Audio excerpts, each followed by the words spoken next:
Have you checked out the MCAT Cars podcast yet over at mcatcarspodcast.com?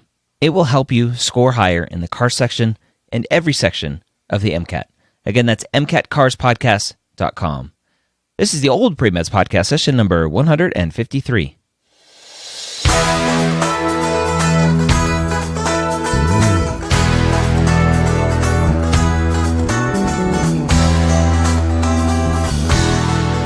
You're a non-traditional student entering the medical field on your terms. You may have had some hiccups along the way, but now you're ready to change course and go back and serve others as a physician. This podcast is here to help answer your questions and help educate you on your non-traditional journey to becoming a physician.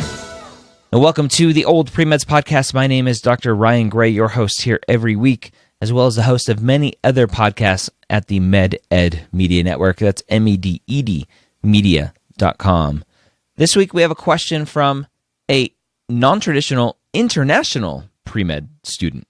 They say, "Hi everyone, I'm a 25-year-old registered dietitian who graduated with a master's in 2017.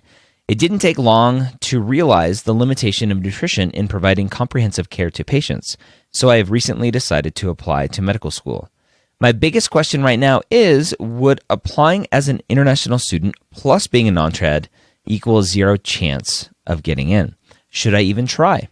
Would I have a better chance for DO versus MD? My second question is whether most schools that accept international students would consider me. Some basic information about me. GPA 3.88 undergrad, 3.85 from grad school. EC is a practicing registered dietitian in critical care setting for 1 year, many MD shadowing hours as a nutrition intern during 2 years of registered dietitian training, but no other, quote, unpaid or volunteer experiences. Prereqs, 2 semesters of bio, 2 semesters of Gen Chem, 1 semester Gen Physics, 2 semesters of Biochem, 1 at a graduate level. The MCAT plan to take it in May of 2019. Final question, if I had even the slightest chance of getting in, do I have to take 2 semesters of organic chemistry and 1 additional semester of physics? Are there any alternatives since I have 1 semester of graduate level biochem? All right, so let's start with the last one first. Prereqs. Go to each of the schools that you may be interested in applying to and look at what they require for prereqs. That is what you should base your decisions on for prereqs. The other thing that potentially you should base your decisions on for prereqs is how prepared are you for the MCAT if you haven't had any organic chemistry, if you only have 1 semester of physics. Physics is on the MCAT. Organic chemistry is on the MCAT.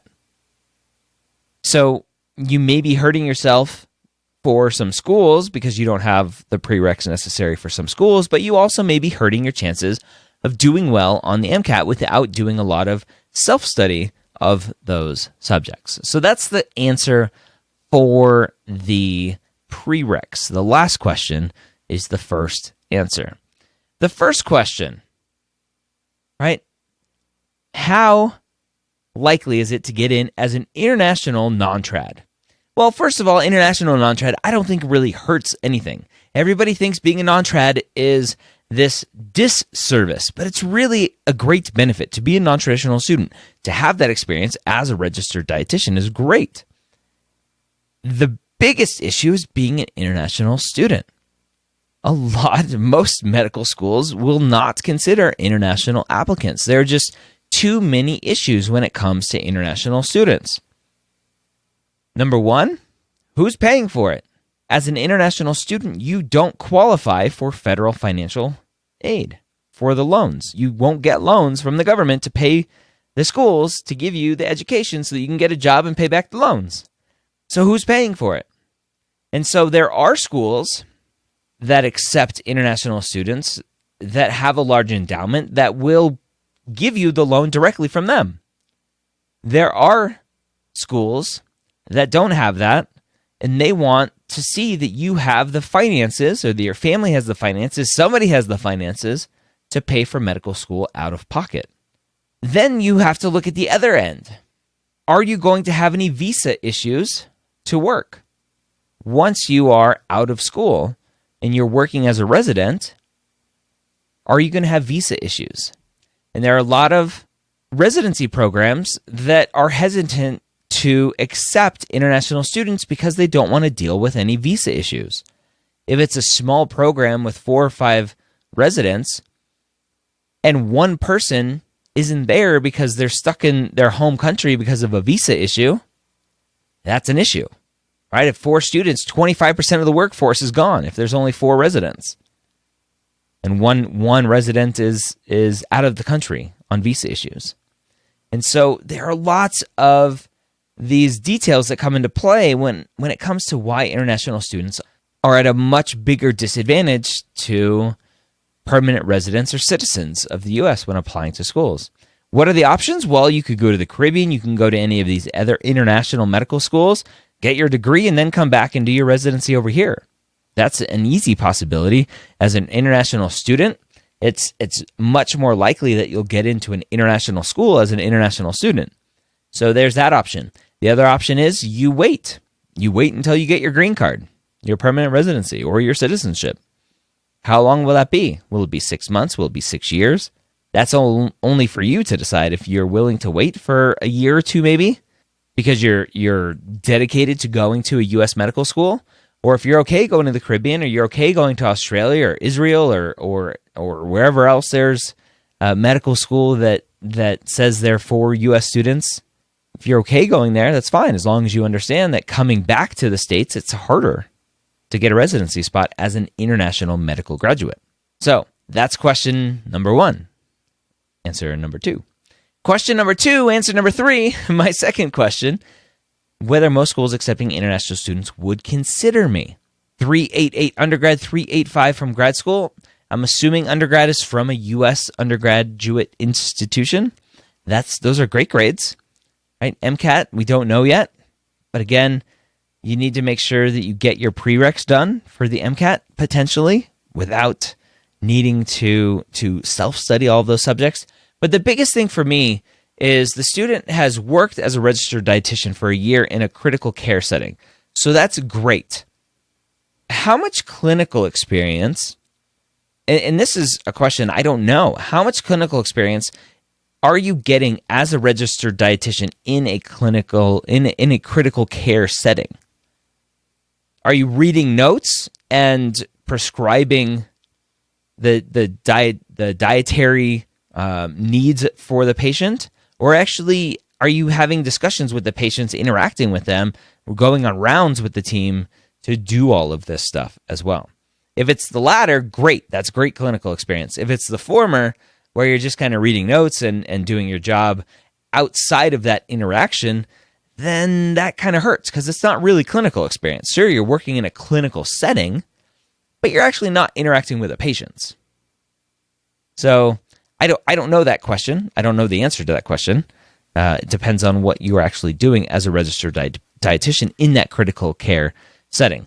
So that's the first thing that comes to mind. And then the second thing is some shadowing hours working as an intern during the 2 years of registered dietitian training. Okay, great. So you have some shadowing. You need more. Consistency is the key to all of this. You need consistent shadowing hours. So keep shadowing. You need consistent clinical experience. Keep getting clinical experience. If, again, working as a registered dietitian, you're getting great clinical experience, you're actually interacting with patients and their families and everything else, great, you're getting great clinical experience. If you're not, you need some more. Outside of that, it's really just the shadowing clinical experience. If you can spend a weekend a month doing some Habitat for Humanity or some other community service stuff, great, do that consistently. If not, that's all right too.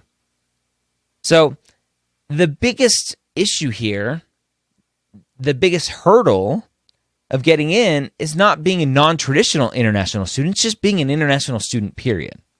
That's all, just like every other international student. So make sure you get your prereqs that you need for the school and that you need for the MCAT if you don't want to self-study all of the subjects. Make sure you're getting consistent shadowing hours, clinical experience, etc.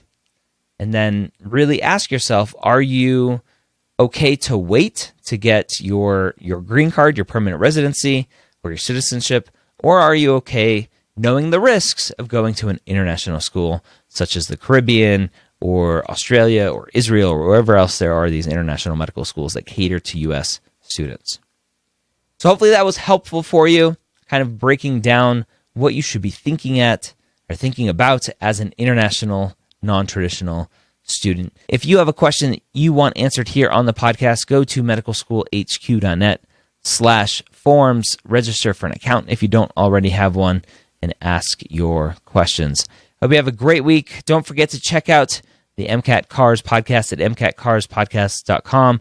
If you're looking at using Jack Weston to help you with your cars, you can use the link medicalschoolhq.net/Jack Weston, which will automatically activate a $100 off coupon code. And that gives me a little bit of beer money as well. So you save some money, I get a little beer money. Hope you have a great week. We'll see you next time here on the Old Pre-Meds podcast.